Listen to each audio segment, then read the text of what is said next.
khỏi chiếc khắp vai nhưng sắc chồng nữa bình hồng nữa quam chiên sáu lưng bà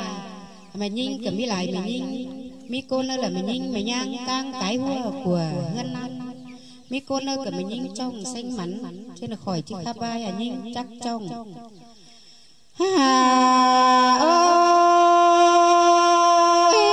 phùng nhìn khỏi hôm anh dần trong đèn tặng tánh sàng đến năm sợ chung ám lại đến hòa cô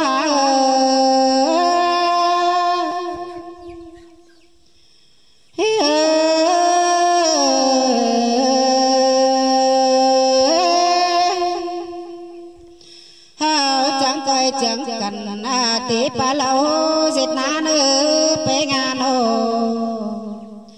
chẳng bom cần na chẳng cần tế pa cá dệt bản đến hòa cô nhưng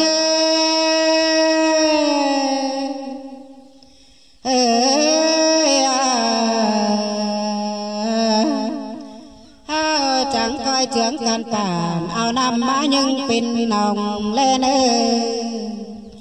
nam rú nồng cho chớ mi hình đờ đê nô tình pa khề pa po cưới mắn trắng pe pin pưng lên hòa cô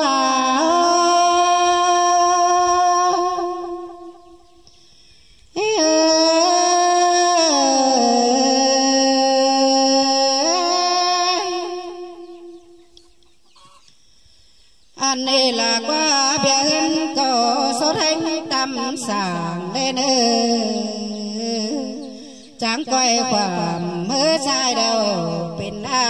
bỏ cái đến chẳng coi chẳng cần hai mơ và bên bỏ mương hồ đến xài bên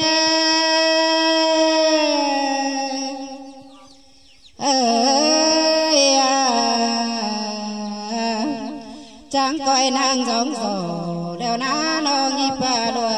bên bỏ mong xe đến chẳng coi chẳng cần tám pê có bên quấy đào đủ để nơ su mà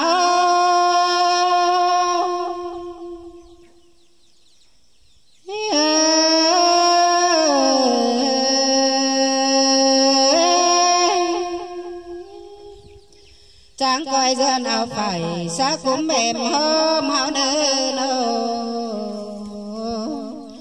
cướt ảo ngân sao lại chầm hao nơ sum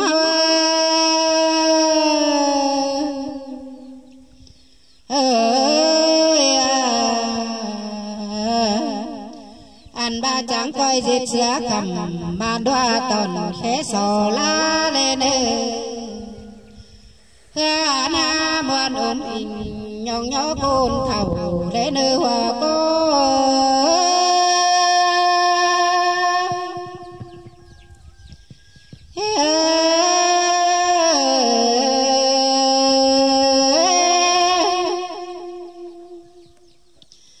anh ba khẩu ót phần giao nộp thường mơ để nơ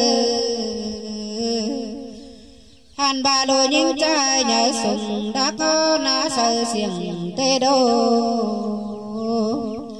ha có bom ha nô từng bàn cô nhớ bắn phường đê nơ hao chẳng chẳng cần tên mướn có bê mà đê nơ hiang các bà bê nông trái lạc sổ mưa ngáo nơ xuống